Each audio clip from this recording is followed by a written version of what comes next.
Hello and welcome to Unacademy IAS English, a one-stop destination for the English medium civil services aspirants.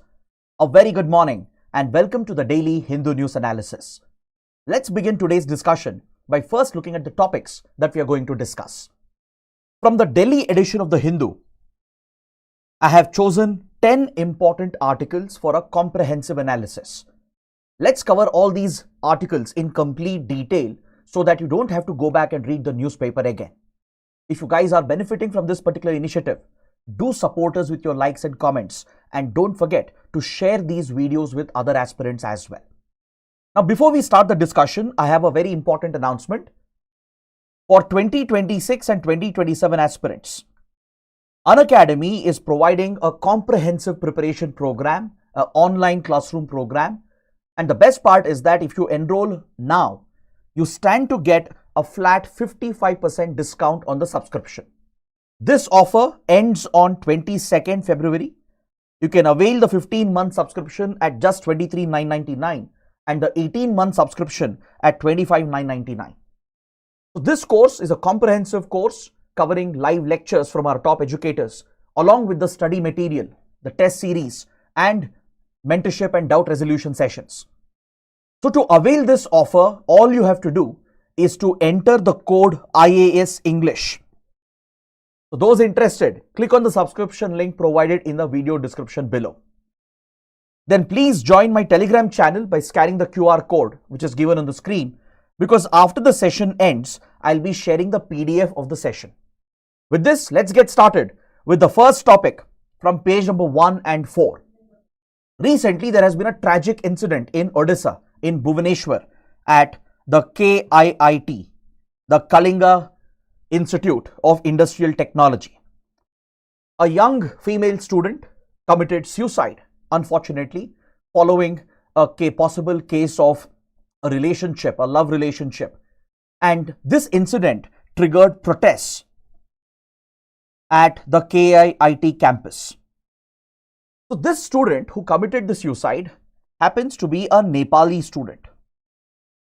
So as a result, the Nepali students in the college, who believed that the college had a responsibility to deal with this sensitive matter, they protested, and the manner in which the institute has dealt with the protests has triggered a complete crisis in Odisha, which is threatening to affect India's relations with Nepal.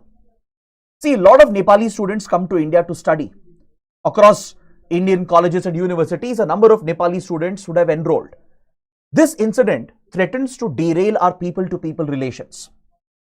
Though the suicide itself is not per se related to India-Nepal relations, what happened next, the manner in which the administration of the university dealt with the protesting students, the way in which they were allegedly targeted and discriminated against on racial lines, is what threatens to derail India's ties with Nepal. So let's understand this sensitive topic in slight detail. See, if you look at India-Nepal relations, we share a historical, civilizational, cultural relationship. From centuries, India-Nepal, even though if you keep aside the concept of nation states, as civilizations, we have been pretty much part of the ancient Indian civilization. The two great religions, Hinduism and Buddhism, have been the common binding factors which has kept India-Nepal together. In fact, until recently, Nepal was the only Hindu state in the world, and even though it was a theological monarchy, it maintained very close ties with India. The foundation of this modern relationship goes back to 1950, when both countries signed the Treaty of Peace and Friendship. So under the Treaty of Peace and Friendship, both India and Nepal recognized the need to maintain close people-to-people relations, because that is the very basis or very foundation of this relationship. Many times in international relations, diplomacy is driven by the people-to-people relations. So India and Nepal share a very close cultural link through religion, through customs, through practices. And in the modern times, this close relationship was cemented with this agreement of 1950, the Treaty of Peace and Friendship. So to protect these close cultural and people-to-people relations, we decided to keep our borders open. You might be aware that you don't need a visa to go to Nepal, and similarly, Nepalis don't need a visa to come to India. We have a fully open border with Nepal with no hard border controls. The border controls are completely relaxed. The border guarding force, the SSB, Sashastra Seema Bal, is even restricted from taking aggressive measures at the border. Fencing of the border cannot be taken up. SSB and border guarding forces on the Nepali side, they can't carry heavy weapons or open fire.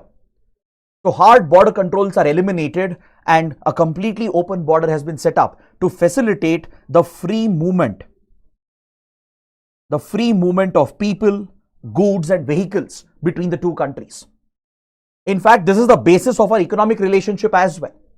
Since Nepal is a landlocked country, it doesn't have direct access to the sea. So it is heavily dependent on India to access the sea and as well as to trade with the rest of the world. And even for essential supplies, Nepal has a lot of dependency on India. Most of the essential supplies from medicines to fuel is supplied from India across these borders. So every day there are hundreds of vehicles crossing between the two countries, thousands of people crossing on both sides, and a lot of bilateral trade. So to facilitate the free movement of people, goods and vehicles, a free movement regime has been set up through this open border system. In the same treaty, both countries have promised national treatment to the citizens of each other. India has made a promise that Nepali citizens would be treated on par with Indian citizens, except for a few rights and privileges. Most of the other basic rights which are available to Indians will be available to Nepalis as well. And vice versa. Nepal also has made a similar commitment that Nepal would treat Indian citizens on par with Nepali citizens, except for right to vote and holding some key positions. Apart from that, Nepalis are eligible for the same rights and privileges in India, and similarly, Indians should be eligible for same rights and privileges in Nepal. Indian businesses should get the same treatment as Nepali businesses in Nepal. And similarly, India should create a conducive environment for Nepalis to come to India to study, to work and settle. This is the kind of arrangement that we have created, where both sides have promised national treatment with no discrimination against each other, and this is what facilitates the large entry of Nepali students and workers into India. Across Indian cities, several lakh Nepali workers are employed, especially in the blue-collar sector with regard to manual labor and other manual labor related tasks. Nepalis find a number of job opportunities in India. This has become a lifeline for billions of Nepali families. Thousands of Nepali students every year come to India to study across Indian colleges and universities. And don't forget, Nepalis are eligible for government services as well. They can take part in the UPSC civil services exam. They're eligible for certain posts within the civil services in the Indian government. The Indian Army even has the dedicated Gorkha regiment, where until a certain point only Nepali Gorkhas were being recruited. Even today, Nepalis can join the Indian Army. So that is the special relationship and the bond that the two countries have shared. So it is very disturbing, very unfortunate to see what's happening, because this is not a one-off incident. Since many years, Nepalis have long complained about facing casual racism in India.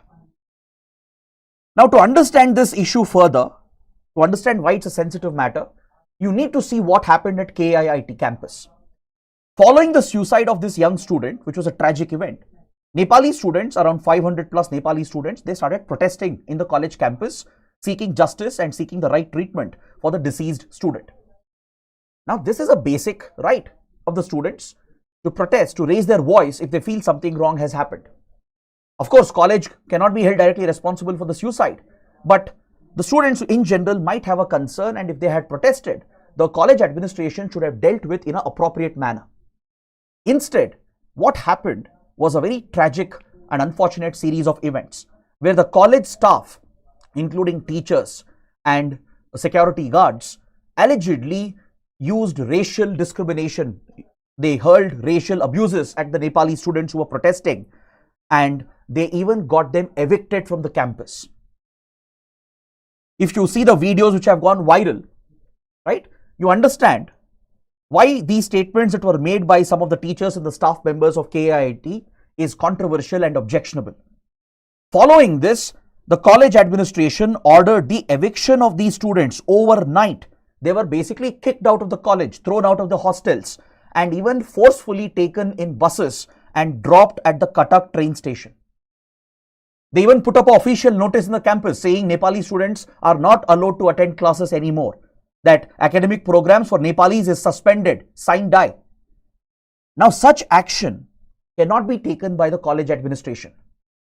And also the statements that were made by the staff members, abusing the students on their nationality, on their racial lines, is highly objectionable. And the students were evicted and they were displaced overnight, kicked out of the college, forced to leave, not just the college but the country itself. So naturally, this issue has turned into a diplomatic issue between India and Nepal. Since hundreds of Nepali students have been affected, it threatens the future of these Nepali students as well. Nepali government has taken up this issue through diplomatic channels with India. Nepal's Prime Minister KP Sharma Oli has promised full support to the Nepali students. The Nepali embassy in India has already brought up this matter with Ministry of External Affairs, and India has promised action. India has promised to look into the issue, and the Odisha state government has already initiated action and started a probe into these incidents. The university administration as well has suspended some of the staff members and the security guards who were responsible for the alleged racial abuse and discrimination that was faced by the Nepali students. Now, why are we discussing this issue? Why is it so important? Why is it attracting such national attention? See, we Indians, we complain of racism, racial discrimination in other parts of the world. Now, this would be pure hypocrisy if racial discrimination is being thrown by Indians, by some section of Indians against our neighbors. And this is not happening for the first time. Nepali students and workers have long complained that they face many such discriminations in India. They are often looked down upon. They are often humiliated as well. They find it difficult to get accommodation in Indian cities. Landowners, landlords, they often don't rent out properties to Nepali students and workers. So there is a history of such discrimination faced by Nepalis, which is a genuine concern, which should not be taking place in the country. Now, we are not saying the whole country does this. Even if a small section of India does this, it eventually affects India's image. Let me tell you what will be the impact of this. This will hurt India's image. It will take a hit on the soft power that we are trying to build through our diplomatic efforts. It could reduce the flow of students from other countries to India. This will not only affect the revenue and the forex reserves. India could become an unattractive destination for foreign students. Because from many countries in Africa, in Asia, a lot of students come to India to study. Many Indian colleges and universities are well reputed amongst foreign students. So if you tolerate such practices, allow such incidents to happen without taking action, then it sets a wrong example. India could become a very unattractive destination for foreign students seeking to study in India. This could hurt our foreign relations, hurt our global image and soft power, and even affect the flow of revenue, as foreign students bring in a lot of revenue. It helps in boosting our forex reserves. And not only that, don't forget, every year, lakhs of Indian students go abroad seeking educational opportunities. We have seen similar incidents happening against Indian students in other countries. Recently, for example, in Central Asia, particularly in Kazakhstan and also in parts of Kyrgyzstan, we have seen incidents of racial attacks and racial violence against Indian students. Many of you might remember these incidents where medical students from India, Pakistan and Bangladesh were targeted in Kyrgyzstan in particular, which turned into racial hate crime. So if we don't act against such incidents, then it will become difficult for India to raise its voice to protect the Indian students abroad. Indian students have faced such racial discrimination in European countries, in United States, in Australia. If we don't act against it, right, if we don't curb such incidents within our country, it will become difficult for us to raise such issues globally when our students will face similar racial discrimination. So there will be long-term consequences. And also don't forget, we already have a problematic relationship with Nepal, and especially with its Prime Minister KP Sharma Oli. KP Sharma Oli has been known to be an anti-India leader and a pro-China leader. When he was the Prime Minister during his previous terms, he has created multiple problems for India. Nepal not only joined the Belt and Road Initiative and invited Chinese investments into key strategic projects which threatens India's security interests, but Nepal even escalated the border disputes with India when KP Oli was the leader. The Kala Pani and Susta disputes were unnecessarily aggravated, resulting in a major diplomatic standoff. So this becomes another rallying point for anti-India leaders like KP Oli in our neighborhood to create fresh trouble for India. We already have dealt with such anti-India sentiments in Sri Lanka, in Maldives, in Nepal from a long time. We have anti-India sentiments flourishing because of certain politicians who have taken a stand against India. They've built their political careers basically by blaming India for interfering in Nepal. And KP Oli is at the top of this political class. So these incidents will only serve the political agenda of these anti-India leaders to further build anti-India sentiments which could hurt our diplomatic interests. We could lose ground for China in a critical country like Nepal. Don't forget, Nepal is a Himalayan state sandwiched between India and Nepal along the disputed border between India and China. So there can be longer or long-term implications and consequences. That is why this sensitive issue becomes so important for our exams. So don't think it's just a viral topic where a lot of outrage has been generated. It actually has a serious impact on India-Nepal relations, and we need to ensure that we deal with this incident immediately. And it's not just that. Indians in general, right, though we don't discriminate against outsiders or foreigners in general, there is a certain section in our society, in our country, who often tend to display such xenophobia. Xenophobia is the fear and hatred that is often shown against foreigners. So this doesn't hold good for India's image, especially if this is done against our neighbors. This could severely affect our relations with our neighborhood. So please take up this practice question. Examine the persistent tensions in India-Nepal people-to-people relations, because there are many such issues, people-to-people related issues between India and Nepal, which has often affected our ties. See, in Nepal, there is a minority ethnic community called the Madhesis. The Madhes people from the Terai belt, the Terai region of Nepal, and they share very close relations with the border states of UP and Bihar. The Madhes families in the Terai region of Nepal, they marry into Indian families.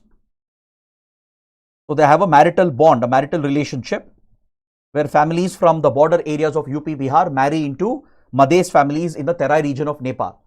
India has often supported the Madhes community because Madhesis often feel discriminated in Nepal. They have demanded equal rights, equal representation.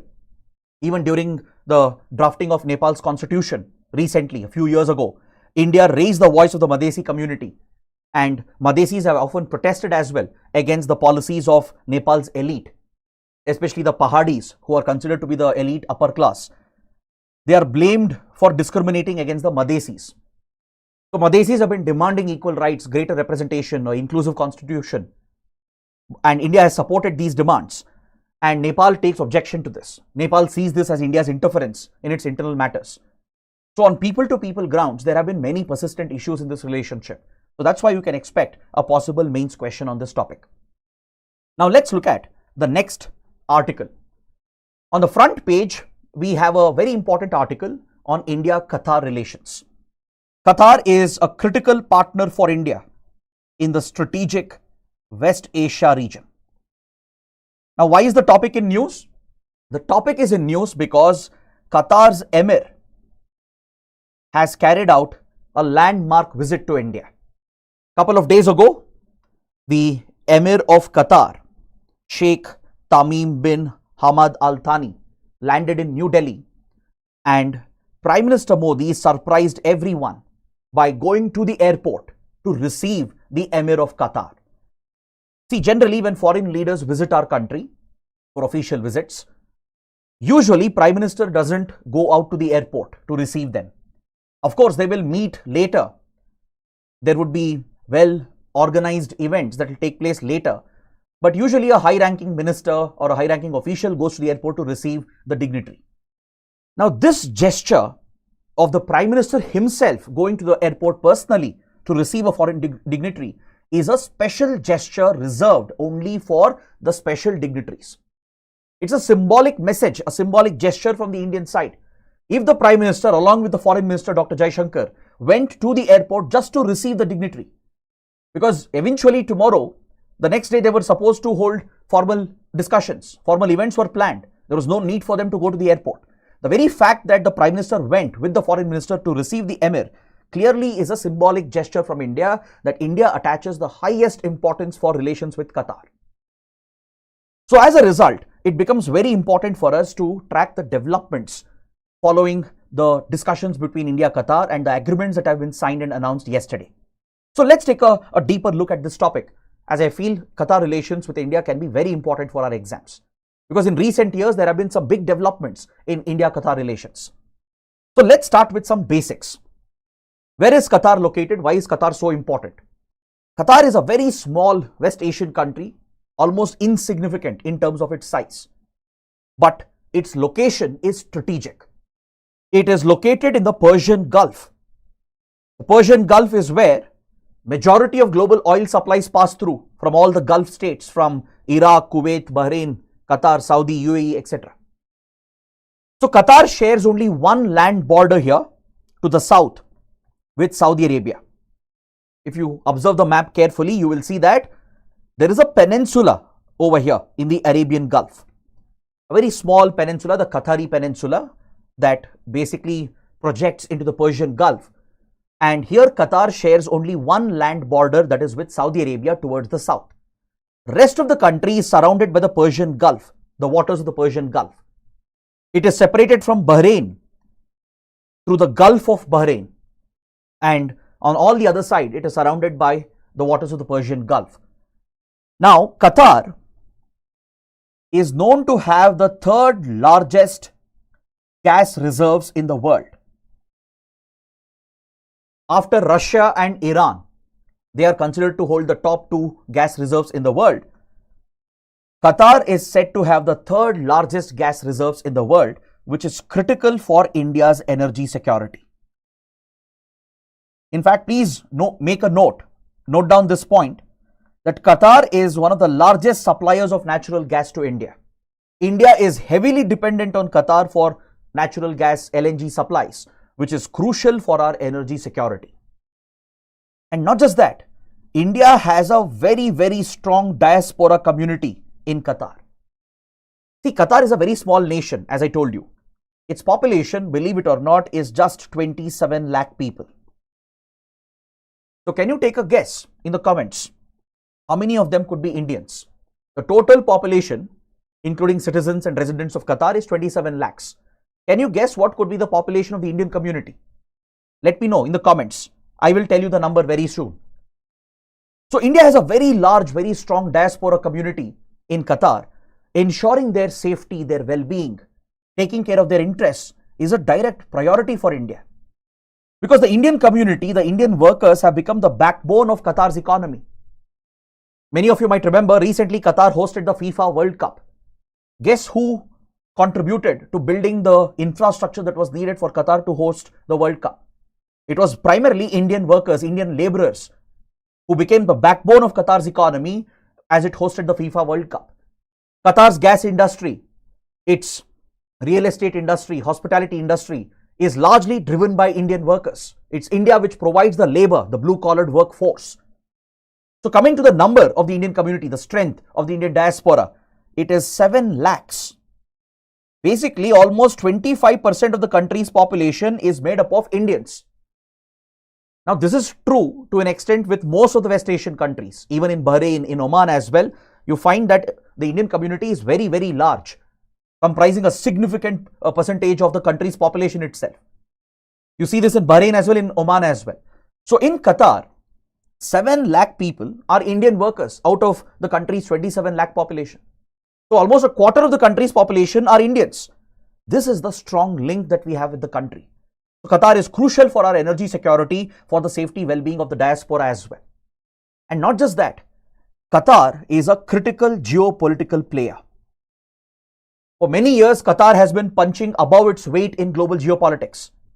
Though it's a very small country, you might think it's insignificant. But trust me, in West Asia, one of the most powerful countries is Qatar. It's a close American ally. Very, very close relations with the United States. And it has facilitated talks between US and Taliban, and as well as between Israel and Hamas.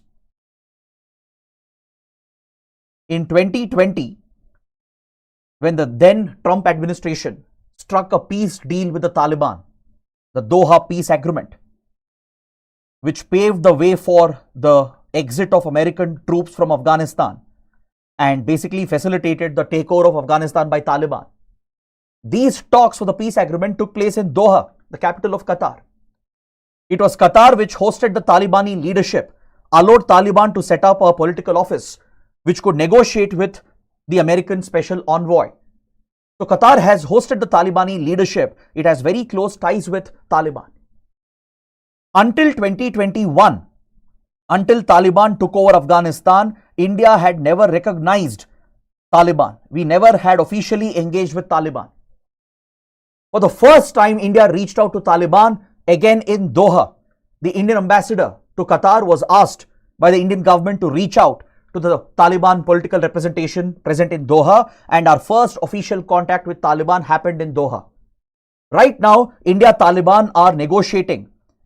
We are looking to stabilize the relations and protect India's critical interests and investments in Afghanistan, including our security interests.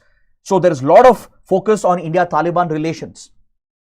Though we have not recognized the Taliban regime, protecting our investments, our interests, especially our security interests, is a top priority. And Qatar will be crucial for India to bring that leverage, to bring that influence and pressure on the Talibani leadership as we negotiate with Taliban. Then similarly, Qatar is hosting Hamas leadership. The top leadership of Hamas is based in Doha. It is Qatar which acted as a mediator along with US and Egypt to talk between Israel and Hamas and work out the ceasefire deal which is currently implemented. The future of the Gaza war and Israel-Palestine question would be largely determined based on the involvement and role of Qatar. So definitely India has an interest to at least exert some influence on the Palestinian question, and Qatar would be the right country for us to approach. The Americans may not include India. For example, if you look at the Taliban peace agreement, the Doha peace agreement of 2020, US never included India in the talks. Countries like Qatar might give that leverage for India. So strategically, Qatar is very, very crucial for us. We have very close security relations in the field of counter-terrorism, intelligence sharing, because there is a history of Pakistan misusing Qatar and other West Asian countries to create a safe haven for anti-India terror groups. Pakistan, which has been sponsoring terrorism against India from decades, has often used West Asian countries as a safe haven to support the terrorists of Lashkar-e-Toiba, Indian Mujahideen and other deadly terror organizations. So, counter-terrorism cooperation, intelligence sharing with Qatar is critical for us. And recently, there has been another incident which threatened to affect India-Qatar relations. This is one more reason why PM Modi went right to the airport to receive the Emir. The specific reason, if you want to know why PM Modi put that effort to go to the airport to receive the Emir, there's a specific reason that started in 2022. 8 Indian citizens who were former Indian Navy officials who were working in Qatar for a security firm, they were arrested by the Qatari security agencies. Eventually, they were delivered the death penalty. These former officers of Indian Navy, they were held by Qatar security agencies, and following a opaque trial process, they were given the death punishment. According to reports, they were charged with espionage. They were charged with spying. Spying for whom? These former Indian Navy officials were working for a security consulting firm based out of Oman, known as Dhara International, owned by a Omani businessman. This security firm was linked with Israel, actors in Israel, and it was reported that this security firm had been hired by Qatar's Navy to train its naval force in operating a new midget submarine that Qatar was procuring from Italy. Qatar had a defense deal with Italy to procure midget submarines. So to train Qatar's naval officers in operating this midget submarine of Italy, Qatari Navy had given a contract to this security firm, Israeli-owned, Omani-based security firm known as Dhara International. This company had hired number of former Indian military officers, including a number of former retired Indian naval officers. So Indian naval officers, the retired Indian Navy officials, were in Qatar working for this company on this critical project, training the naval officials of Qatar's Navy in operating these midget submarines that they had procured from Italy. So according to reports, Israel was allegedly trying to spy on them. Israel was trying to spy on them, and allegedly it might have used the security firm to generate intelligence on Qatar's naval program. And in between, Indian naval officers, former Indian naval officers got caught. That is the alleged report. There are allegations and conspiracies as well that India might have collaborated with Israel in this regard. Why? Because the same midget submarines were being considered by Pakistan as well for the Pakistani Navy. So there are allegations and conspiracies floating around. We have no confirmation on this, but there are a lot of conspiracies floating around that maybe it was a joint India-Israel intelligence program to spy on Qatar's Navy to understand the midget submarine from Italy, which Qatar had procured, which Pakistan also was looking to procure. Now let's keep these allegations, conspiracies aside, but the fact was 8 former Indian Navy officials were arrested, given the death punishment, and they would have been executed as well. So immediately the families in India built up pressure on the government, and the government of India intervened at the highest level. India brought a lot of pressure on Qatar. We used all the legal options as well to stay the death penalty and to ensure that these Indian nationals were safe. Eventually, the Prime Minister had to reach out directly to the Emir, because under Qatar's legal system, the Emir is the only one who can give a legal pardon. See, this has been a persistent problem for India. There are 600 Indians currently in Qatar's jails. Across West Asia, this is a persistent problem. Since we have a large diaspora across West Asian countries, number of Indians are arrested for various crimes, and sometimes they may not get the right justice, or they might be given severe punishments. So India tries to protect their interests by giving them legal support, and also will try to secure their release, maybe through a pardon. So in this particular case, Prime Minister Modi got personally involved, rang up the Emir, met the Emir of Qatar as well, and this pressure worked on Qatar. We even signed large LNG contracts. Massive LNG contracts were signed by India, possibly like a trade-off. And within few days, the Emir of Qatar granted the pardon. And 7 of these 8 officials have been returned as well to India. Not only the death penalty was revoked, they were pardoned by the Emir, by the Supreme Leader of Qatar, and they were repatriated to India. This was a very successful diplomatic intervention by India. But one commander, one former naval commander, still remains in Qatar's custody. Purnendu Tiwari, one of the former Navy commanders, is still in Qatari custody. He has not been released, though the death penalty has been halted. So right now our focus, our priority is to get back Purnendu Tiwari as well, who remains in a Qatari jail. So that explains why PM Modi went to the airport to receive the Emir. You can easily understand why. Because Qatar is a top gas supplier, we have a large Indian community with number of Indians in prisons. We want to secure the release of this former Indian naval commander who's still stuck in Qatar, though 7 others were repatriated. We also want to engage with Qatar to take forward our relations with Taliban. We want to play a role in the Israel-Palestine question. So given all these factors, Qatar becomes a critical ally for India. So during this important visit, important issues have been discussed, key agreements have been signed. So let's take a look at the developments that happened yesterday. India and Qatar have agreed to begin negotiations on a bilateral free trade agreement. Now this is huge. We have a FTA with UAE. In West Asia, we already have a free trade agreement with United Arab Emirates. Now we are pursuing FTAs with Oman. We are pursuing an FTA with Qatar as well. So this will really take forward our relationship with West Asian countries. In fact, Qatar is part of a regional group called the GCC, the Gulf Cooperation Council. Some of the Arabian Gulf countries, they have this important economic political grouping called GCC. Qatar is a member of this group. India is negotiating an FTA with the GCC countries as well, with the entire GCC group. Now, please take up one small homework, one assignment. Can you find out the member countries of GCC and mention that in the comments below? Because we are negotiating an FTA with the GCC group itself. Plus, we want individual FTAs like the one we have signed with UAE. We have taken up the negotiations of an FTA with Qatar as well. So very soon, we might finalize the free trade agreement. So there is a possibility that India and Qatar might sign a free trade agreement which can boost the bilateral trade relationship. It can even double the bilateral trade to almost $28 to $30 billion. This will create enormous opportunities for Indian companies and Indian workers. This could create more jobs for Indians in Qatar.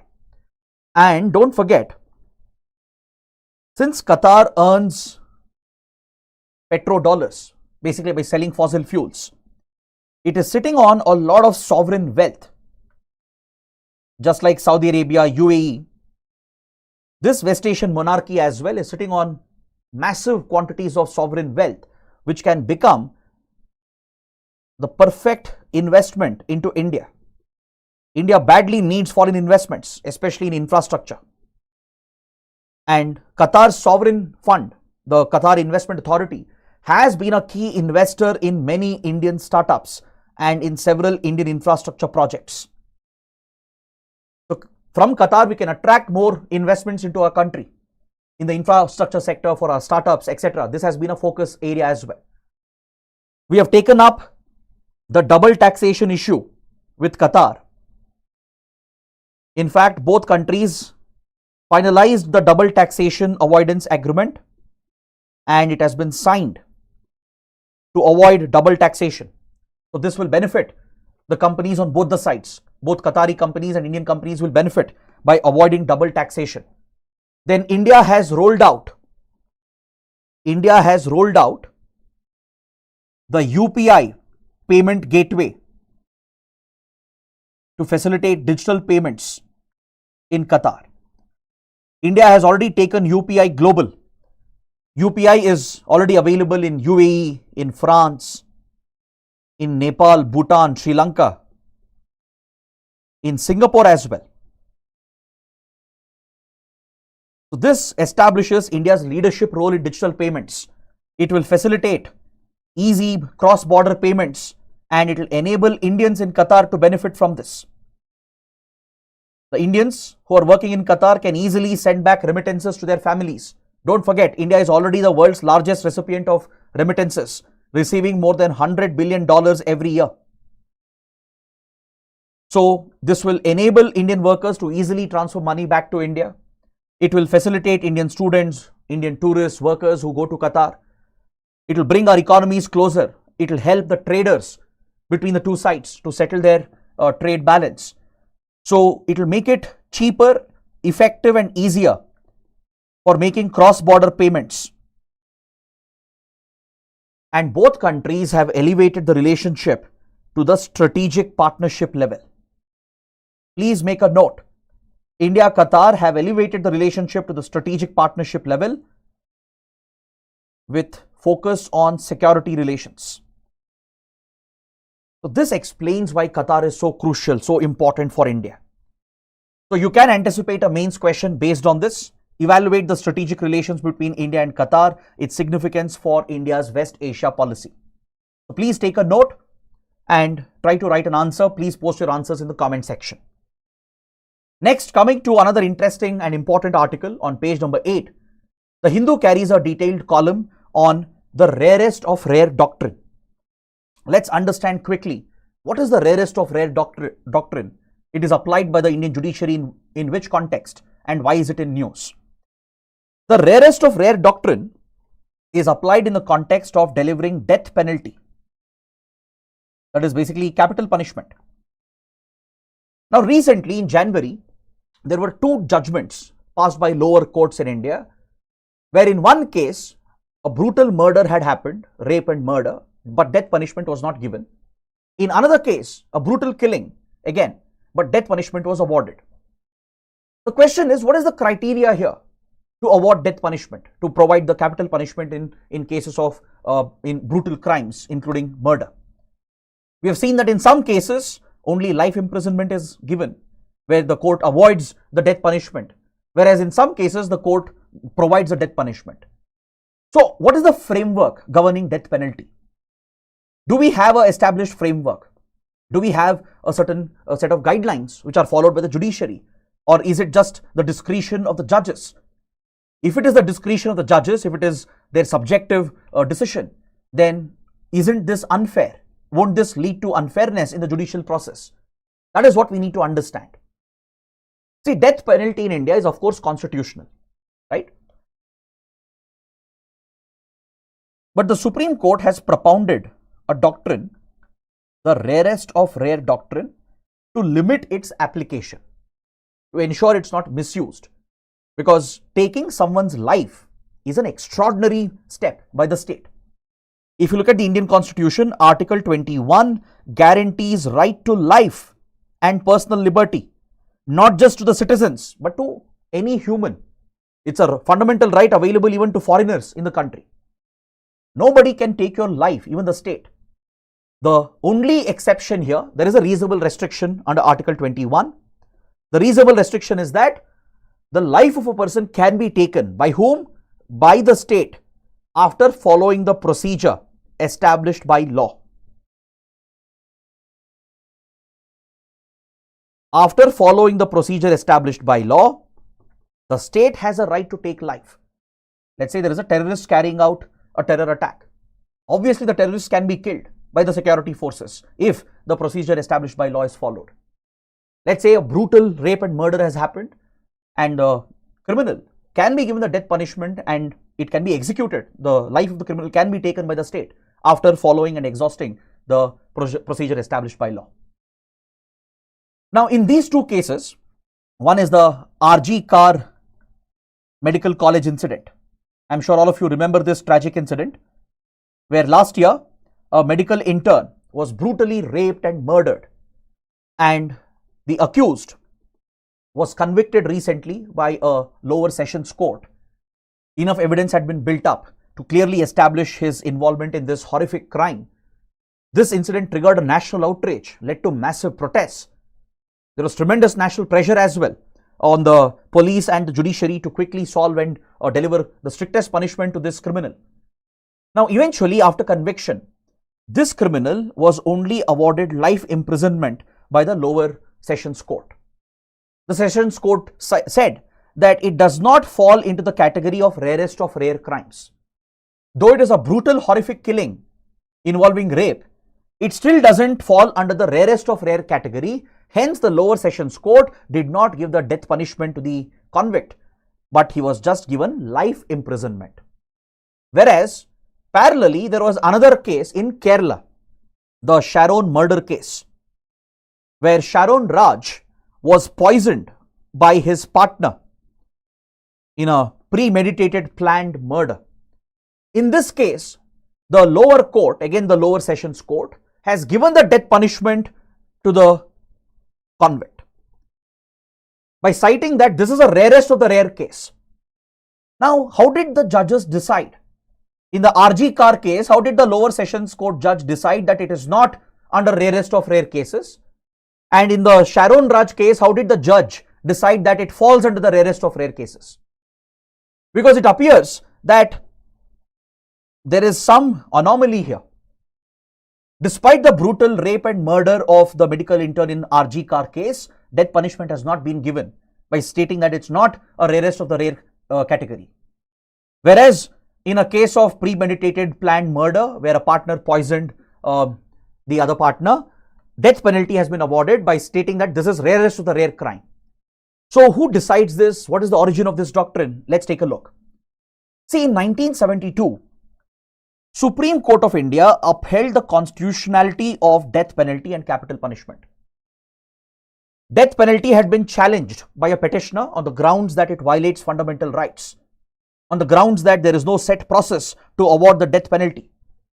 After hearing this case in the Jagmohan Singh versus State of UP, the Supreme Court upheld the constitutional validity of death punishment, declaring that the right of the state to take one's life by following the established procedure under law is a right that lies with the state. So death punishment is constitutionally valid in the country, though it can be debated on ethical grounds, on moral grounds, because there are many progressive developed states which have done away with capital punishment, as they have seen that death penalty doesn't serve any purpose to deter crimes. It is seen as a barbaric form of retributive justice, because today in our civilized democracy, focus is on reformative justice, to reform the criminal, not to take revenge against the criminal.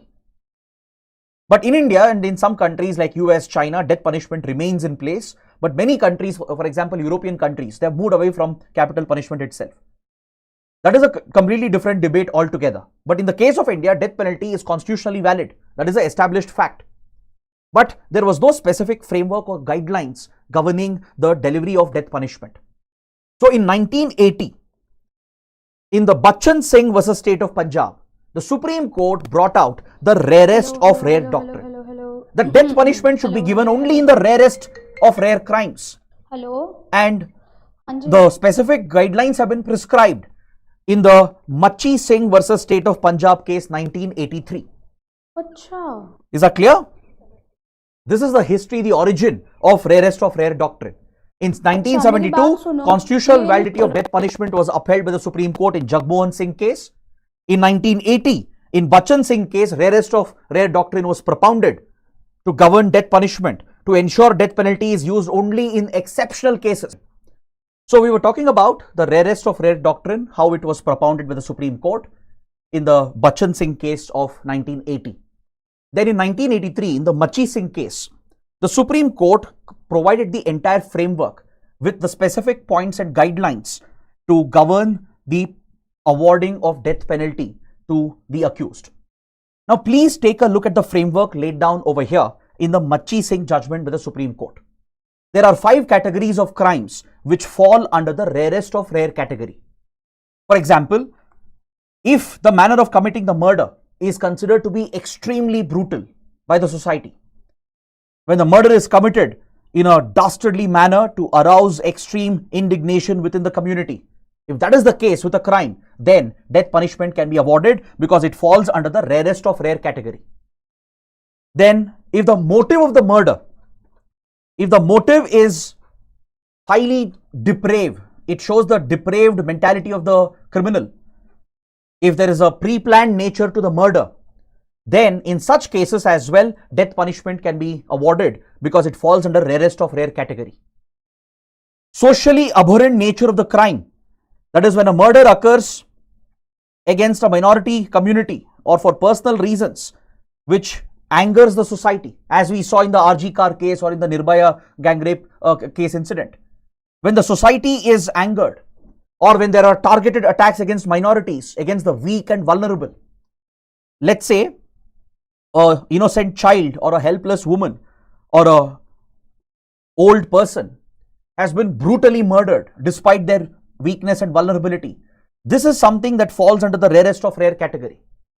So if a crime fits into these criteria laid down by the Supreme Court in Machi Singh case, then it is seen as part of rarest of rare doctrine. These crimes would be rarest of rare, exceptional cases, and death punishment can be awarded. So this framework has been laid down, but still it's not a definitive framework. This is still a very broad suggestion laid down by the Supreme Court, and this is where there is a scope for subjectivity to arise. So judges at the lower level especially might be driven by their own biases, by their own prejudices, while determining the awarding of death punishment, while applying the rarest of rare doctrine. So this is where the controversy comes up.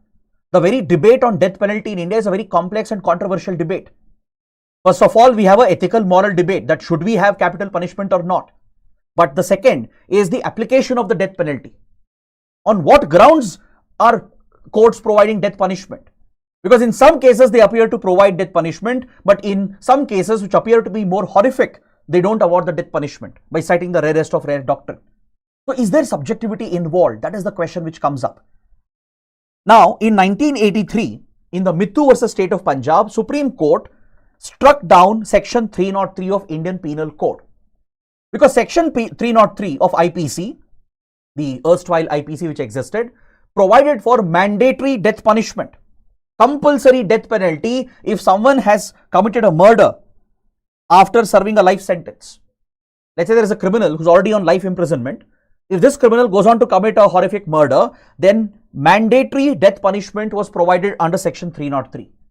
Now, this was seen as a very regressive provision, which basically arose out of colonial hangover. So, the Supreme Court struck down this provision as unconstitutional, going against the rights of the accused, and it was declared as unconstitutional. In the Mittu versus State of Punjab, Supreme Court directed all the courts to be guided by Section 302 of IPC, that murder is a provision. Murder is essentially a ground to consider death punishment. And then rarest of rare doctrine should be applied as per the Bachchan Singh judgment and the Machi Singh framework that was created. Based on that, the judges have to decide whether a crime falls into the rarest of rare category and then accordingly provide the death punishment. But if you observe closely, the guidelines are not very specific and clear. There is no formal process or protocol established for this. In fact, rarest of rare doctrine has no legal backing. It is only based on a judicial pronouncement. It doesn't have any legal backing of its own. So this is where the question comes up, that are judges biased? Are judges applying their subjective discretion while applying the rarest of rare doctrine? So are we seeing a discrimination in the awarding of death penalty in some cases, while courts don't hesitate to award death penalty in some cases? Because when it comes to the question of taking someone's life, even if it's a criminal's life, it needs to be ensured that there is a fair process, there is a uniform application of the law. But I don't think that is being seen in Indian judiciary, and that's what the writers are also indicating. There is no set guidelines, set formula for applying the death penalty. So this is where the argument of those who are against capital punishment becomes stronger. When you can't determine on what grounds capital punishment should be given, isn't it better that you do away with death penalty itself? Because around the world, studies have established that death penalty has no deterrence on crime. Some might argue that death punishment is needed because it's a deterrence for criminals, that rapes will not happen, murders will not happen if death punishment is provided. If that was the case, then we would be living in a crime-free world since prehistoric days. Why? Because Neanderthals would have figured out that if you eliminate a criminal by providing the death punishment to them, no crimes will happen. If that was the case, if that was to be true, we would be living in a crime-free world. Studies have clearly established there is empirical evidence to prove that death penalty is not a deterrence for crime. Even in countries where horrific death punishments are present, even in autocratic countries where horrific forms of death penalty is given out without even following due process, crimes still continue to happen. So this strengthens the argument of those who are against death punishment, that if you don't have a uniform, fair basis of awarding death punishment, what is the guarantee that injustice is not being done? Now, why death punishment has been given in the Sharon Raj murder case, where it was a premeditated murder, which appears to be regular murder? Why death punishment has not been given in RG medical car case, where it was a horrific case of brutal rape and murder that basically triggered the anger of the society? Now, wasn't that a ground laid down by the Supreme Court itself? Wasn't that one of the criteria laid down for rarest of rare doctrine by the Supreme Court in the Machi Singh judgment? Then why did the lower sessions court in RG car case did not award the death penalty to the convict? These are the questions which come up. So if the system has subjectivity, if it appears there is a bias at the individual level of the judge, then isn't it better you remove that system itself, get rid of this? Because there could be cases where criminals who don't deserve death punishment might be given death penalty, whereas those who deserve it may not be awarded the death punishment. So there is a need to have a constructive debate on this topic, on this sensitive issue. Should India have death punishment or not? If we have death penalty in our criminal justice system, what should be the grounds? Rarest of rare doctrine is not sufficient. It's only creating a broad framework without giving the specifics. And hence, there is a lot of subjectivity available at the lower courts where death penalty is sometimes given, sometimes not given. Right? So, this is something which is debatable. Let me know what you think in the comments. Should India have death punishment or not? Do you think it serves a purpose? Do you think it's a deterrent against crime, or should we be more progressive and get rid of death punishment altogether and become a country that focuses on reformative justice instead of retributive justice? Let me know in the comments. Next, on page 5, we have an important update regarding West Asia again, because in the last few months, India has been occupied with a particular case in Yemen that is affecting an Indian citizen. I'm sure many of you are familiar with this particular case. I'm referring to the Nimisha case in Yemen. Nimisha, an Indian citizen from Kerala, who was working in the healthcare sector of Yemen, was accused of committing a murder of her business partner. The trial has been concluded.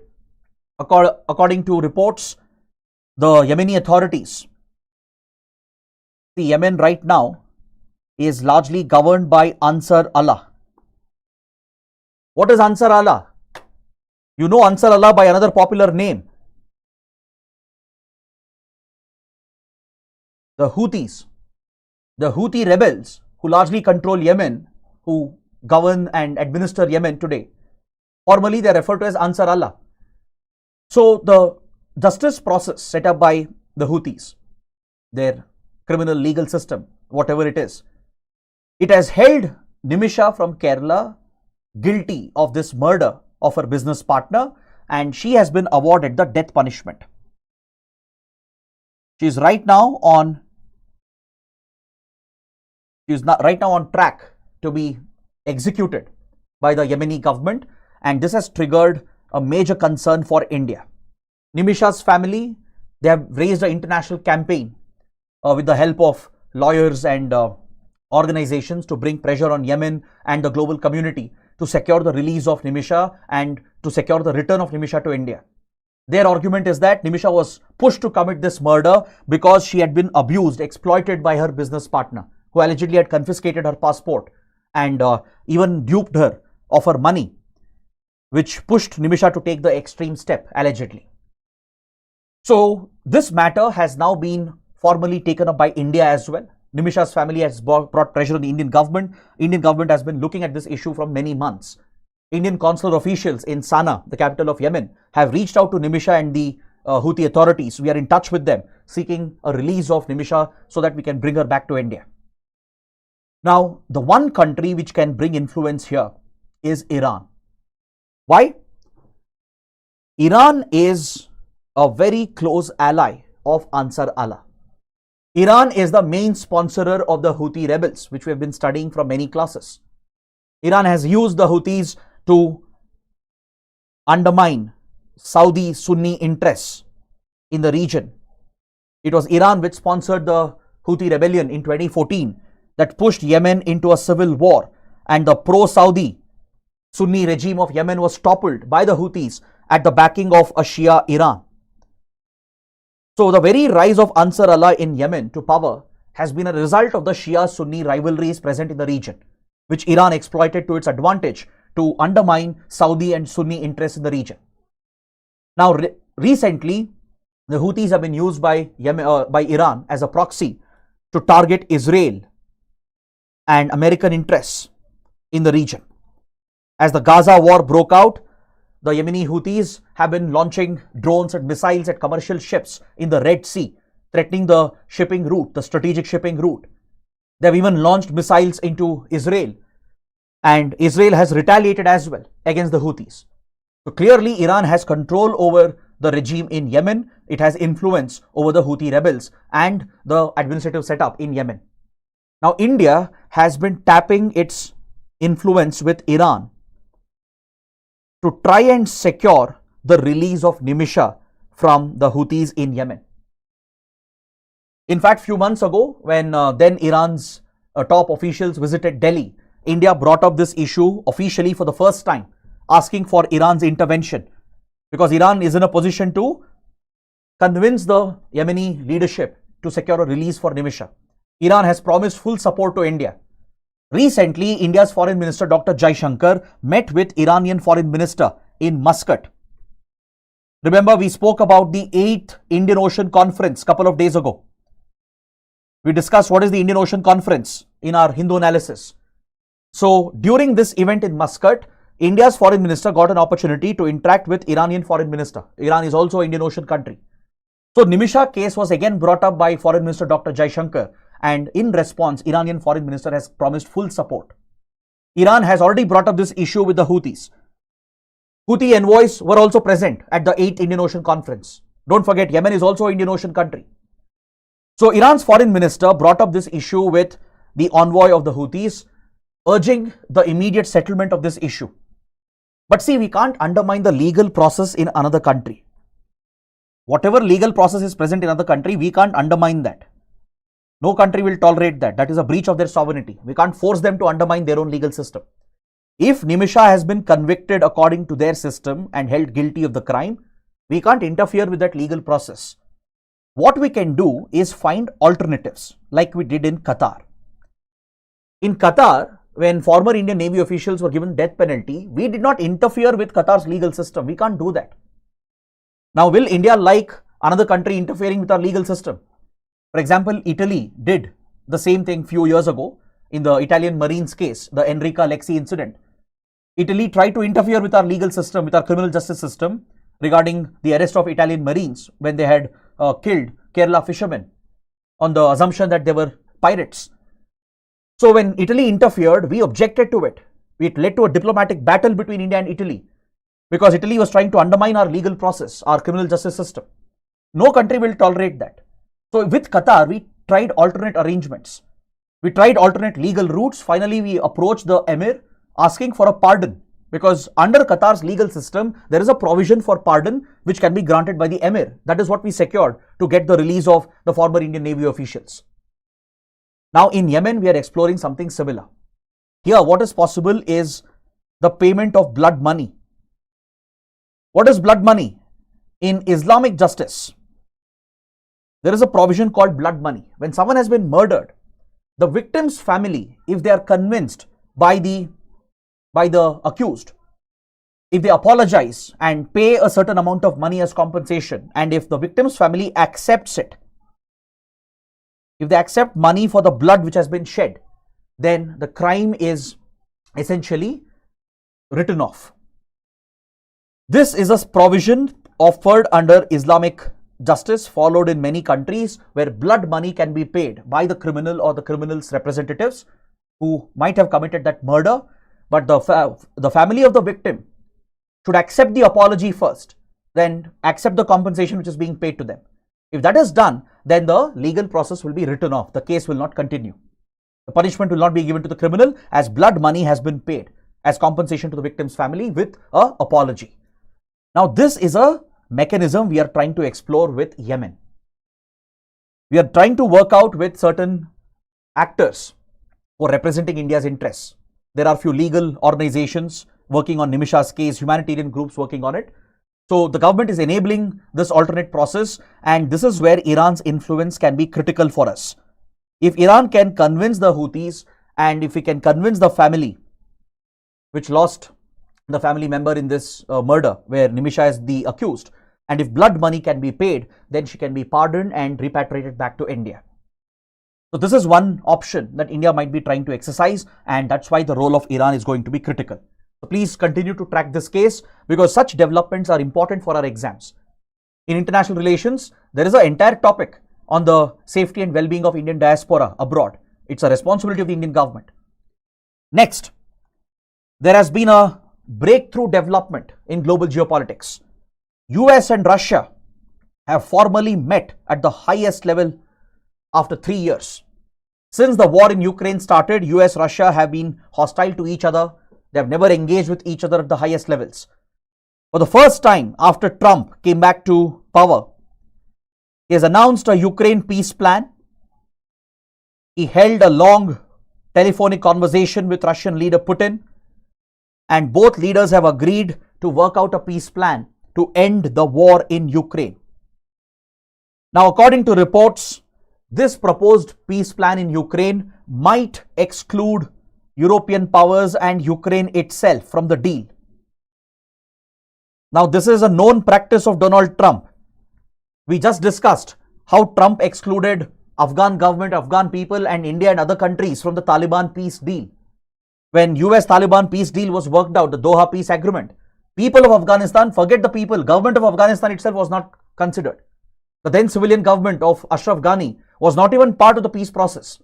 So Trump is known to strike such deals to serve American interests even at the cost of those who are actually affected by such conflicts. So one cannot be surprised that Trump is following the same playbook again. He has already spoken about isolating Europe and Ukraine if necessary to end the war, and he is in direct touch with Russia, which is the aggressor state. Now, as part of this proposed peace plan, Saudi Arabia has offered itself as the host and mediator for these possible talks. And the first such engagement has already taken place between the Secretary of State of United States and the Foreign Minister of Russia.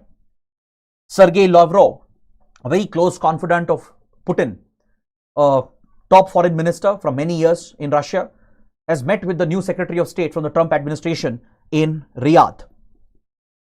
Both sides have discussed how they can pave the path towards ending the conflict, how US can lift all the sanctions against Russia, and how this war can be ended with return of normal relations between West and Russia.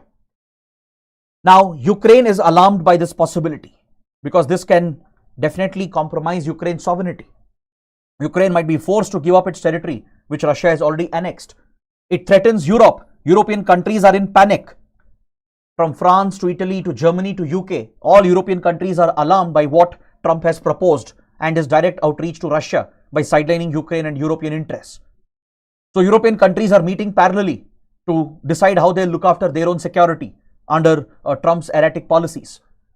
So while all this is happening, Saudi Arabia has silently positioned itself as a critical player amongst the ongoing geopolitical conflict and rivalries. Now the question is, why is Saudi Arabia playing this role?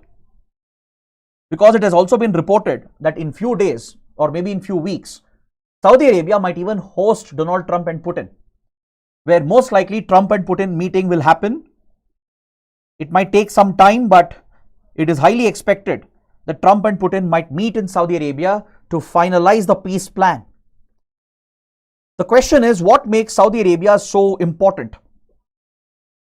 See, Saudi Arabia's Crown Prince Mohammed bin Salman, MBS, is probably the only world leader who can sit and talk with Donald Trump, with Putin, and as well as with Xi Jinping. That is the kind of unique position Saudi Arabia has. It's very close to China, very close to Russia, very close to United States. So the Crown Prince has taken Saudi Arabia on a new path. Generally, Saudi Arabia has been seen as a Sunni monarchy, as a conservative, autocratic, and even a fundamentalist regime. This has been the general image of Saudi Arabia. But under MBS, Saudi Arabia is trying to change this image. Mohammed bin Salman is focusing on building the soft power of Saudi Arabia. That explains Saudi investments in tourism, hospitality, in sports. You might be aware, Saudi Arabia is showing a lot of interest in football, in building new tourist destinations and resorts, similar to what UAE has done. This is largely a soft power driven initiative led by MBS to transform the image of Saudi Arabia, to attract more investments, to emerge as the global hub of investments and technology, just like how Dubai, Abu Dhabi have brought UAE to prominence, or how Doha has brought Qatar to global prominence. Similarly, Sunni Saudi Arabia, the leader of the Muslim world, is trying to transform its image. And also, Saudi Arabia wants to be seen as a leader of the entire Muslim world, not just the Sunni world. So Saudi Arabia is already looking to be part of the talks regarding the Gaza plan that Trump has proposed. as Israel and US move ahead with their controversial Gaza plan, Saudi Arabia would like to play a role to ensure that Palestinian interests are protected while cementing its own position and influence in West Asia. Because of late, Saudi Arabia has faced a lot of challenges to its authority. On one hand, Iran had been challenging. The Shia-Sunni rivalry had led Iran and Saudi to be opposed to each other. But recently, because of Mohammed bin Salman, his proximity to China, China managed to work out a peace between Iran and Saudi Arabia in last year. Iran and Saudi Arabia have struck peace, which has brought down the tensions in the region. Now Saudi Arabia feels other countries like Qatar, Turkey, they have become more influential given the recent developments. Qatar is in a position to talk to Hamas, to talk to Taliban, thereby cementing its influence. Turkey has made big influence in Syria by toppling Assad's regime. So obviously Saudi Arabia wants to revive its leadership role in West Asia and in the Muslim world and counter the rise of Qatar and Turkey while maintaining stability with Iran. For this, Qatar has to be undermined and sidelined. That's why Saudi Arabia, Qatar, they have their own issues going on. So Saudi Arabia wants to position itself as this leading negotiator, as a mediator which can work with all the three global powers, China, Russia and the US. So this is what explains Saudi Arabia's role as a possible mediator. It can bring Trump and Putin together, probably the only country which can do that. Some say it is India, but in reality it is actually Saudi Arabia and MBS who can do that. So it's widely anticipated that Trump and Putin might meet in Riyadh, and the foreign ministers of the two countries have laid the ground. So it's very interesting to wait and watch what will happen. It's a big development. It's a breaking development. This is the first interaction at the highest level between US and Russia since the war began. US is talking about removing the sanctions. Russia is talking about ending the war as soon as possible, which means Russia might retain the territory it has annexed from Ukraine, which might compromise Ukraine's sovereignty. And that leaves Europe behind. It raises questions on the future of NATO. So that's why we'll continue to track this important development, which is very crucial for international relations. Then coming to the prelims section, let's look at the last few articles and wrap up today's class.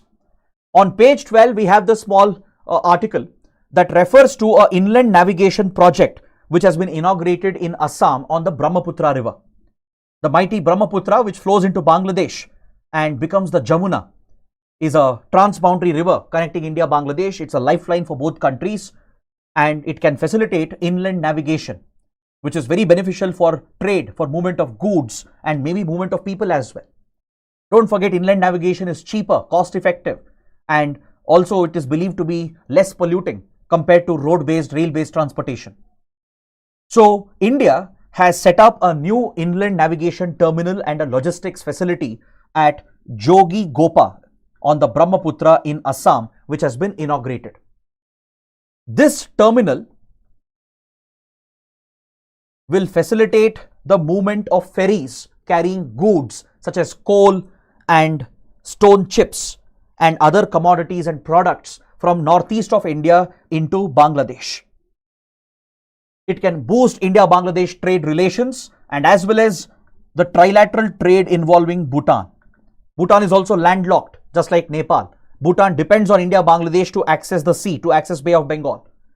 So this terminal which has been set up, the inland navigation terminal at Jogi Gopa on Brahmaputra river in Assam, it is said to be one of the largest inland navigation terminal facilities.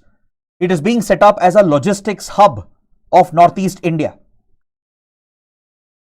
It can bring development to Northeast India as Northeast products could find a big market in Bangladesh and it can even be exported to around the world. So this inland route which has been opened up through the Jogi Gopa inland terminal is a big development, so please note down the location.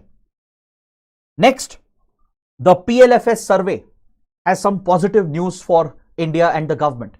The periodic labor force survey brought out by the Ministry of Statistics and Program Implementation has painted a positive picture about the unemployment rates in the country. For the period from October to December 2024, unemployment in urban areas has declined. The unemployment rate has fallen to 6.4%, which comes as a big relief for the Modi government. Because the Modi government has often been blamed in the last few years for not being able to tackle the unemployment crisis in our country. Especially in urban areas, In the period of October to December 2024, unemployment rate has fallen to 6.4%, which is a slight improvement. And unemployment amongst men stands at 5.8%, whereas amongst women, it's at 8.1%. So this key finding has been brought out by the PLFS, Periodic Labour Force Survey, which is a periodic report brought out by the Ministry of Statistics and Program Implementation. This survey captures the unemployment rate and employment levels in the country. So PLFS data basically tells you the rate of unemployment. What is the rate of unemployment? It is the percentage of unemployed people in our labor force in the age group of 15 years and above. In the age group of 15 years and above, those who are seeking employment, if they are not able to find a job, they fall under the unemployed category. So measuring that rate is the primary objective of the PLFS survey. This is the rate of unemployment, the percentage of our population, our working age population above 15 years who are not finding jobs. This data is captured weekly through a parameter called CWS, current weekly status. The Ministry of Statistics and Program Implementation monitors this parameter, where on a weekly basis, the unemployment status is checked across the country. Then it also captures another data and brings out a key indicator called labor force participation rate. Labor force participation rate, LFPR, which tells you the percentage of population in our labor force. It's at 33.6%, 39.6%. This is the labor force participation rate that has been registered in the latest PLFS survey. So it tells you the percentage of our population which is part of the labor force, which is employed. Clear? Now, please note down what is worker population ratio. Worker population ratio in urban areas. It basically tells you how many people in the urban areas above the age of 15 years are finding jobs, are finding employment opportunities. It is this number which has improved. In urban areas, those who are trying to find jobs above the age of 15 years, they are finding more jobs compared to the previous year or the previous quarter. Hence, the data, unemployment data has shown this improvement. Next, on page 12, there is an article stating that India is preparing to submit its first ever biannual transparency report, the BTR. So let's quickly understand what is this. The biannual transparency report, BTR. This is a commitment that countries took up under the Paris Agreement of Climate Change Convention. Paris Agreement that was signed in 2015 during the Conference of Parties held in Paris under the Climate Change Convention. Countries had taken an obligation on them that they will submit a biannual transparency report. Biannual, essentially twice every year, they will submit this report on their emission rates. This report will provide transparent data information regarding the level of emission in a country, to what extent emissions have been reduced because of climate action efforts, regarding renewable energy investments, regarding resources made available for a green transition. All these climate action efforts of a country should be detailed in this report and submitted to the Conference of Parties. This is a commitment that countries had taken under the Paris Agreement, but it had not been implemented until recently. During the COP29 held in Baku last year, Azerbaijan hosted the last Conference of Parties. So at the Baku Climate Change Summit, countries started implementing this commitment. Developed countries started submitting their BTR report. Historically, it was meant only for the developed nations, but now all the other countries, major emitters, are also expected to submit the BTR report. So India will be submitting it for the first time. A few developed nations have already submitted this at the Baku summit. We could not because we were not prepared. But now India is collating all the data, and for the first time we'll be submitting this transparency report on our climate action efforts. Now you might ask, sir, even before India was submitting some data to Climate Change Convention regarding our climate action efforts. What was that? Correct, we were submitting some data, but this was part of the biannual update report and national communication. This is different from BTR. So what's the difference between BTR and BUR? See, biannual update report and national communication is simply an update from one country to the Climate Change Convention. that look, these steps have been taken, these measures have been implemented, this is the extent of emissions which has gone down. There won't be any review, you will not be held accountable for it, there won't be any monitoring. You're just communicating this to the other countries through climate change convention that these are the steps you have taken, this is the reduction you have achieved. So that is your biannual update report. You're just updating them. But transparency report is different. Under BTR, there will be an independent review of the claims you are making. Now, let's say India says we have reduced our emissions by this rate, or our emissions have increased by this rate, and these are our investments in renewable energy. Whatever we submit in the BTR report, it will be reviewed by a team of independent experts affiliated with the Climate Change Convention. So, UN experts who are independent of India, they will review our declarations being made in this report. This brings accountability under the Paris Agreement. That's why it's very, very important. So it is expected that India will submit its first ever BTR report, which will show that our emissions have fallen by 7.9% from 2019 to 2020. But this was a temporary fall because of COVID-19 lockdowns. As the economy had largely shut for most of the year, emissions went down by 7.9%. Right? But otherwise, emissions are increasing. That is a global trend as well. In most countries, emissions are increasing. But our focus is on bringing emissions intensity down. India's emissions intensity is going down while total emissions keep on increasing. Today, India accounts for close to 4 to 5% of global emissions. So we are likely to submit this data and acknowledge that yes, India is one of the top emitters, accounting for 4 to 5% of global emissions. But we'll remind the world that our per capita emissions are still very low. It's less than a third of global per capita emissions. You look at developed countries like US, their per capita emission is above 15 tons of CO2 per individual. In India, it's hardly 2 tons or under 2 tons. So our per capita emissions are very low, less than a third of the global standard. So this data will be submitted by India regarding our overall emissions, reduction in emissions or increase. What measures have we taken to focus on renewable energy? What resources are being made available for climate action? All this will be detailed in this report.